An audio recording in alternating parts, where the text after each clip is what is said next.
এত তাড়াতাড়ি উঠেছি কেন? ওই সূর্যের প্রথম কিরণটা কিভাবে পাহাড়ের ওপরে এসছে ওটা দেখার জন্য। কত ডিগ্রি চলছে গো? 3 ডিগ্রিতে সকালবেলায়, যেখানে অফিসের যাওয়ার 15 মিনিট আগে উঠি, সেখানে আজ উঠে পড়েছি। 1 মিনিট দেখাচ্ছি।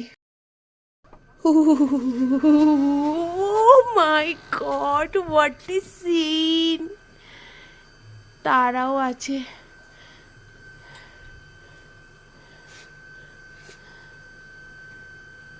এই যে সেই নরনারায়ণ পাহাড়।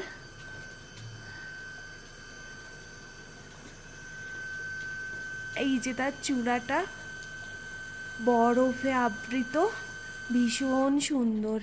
সূর্যের প্রথম কিরণটা এসে লেগেছে। কাল অমাবস্যা ছিল বলে ঘুটঘুটে অন্ধকার ছিল।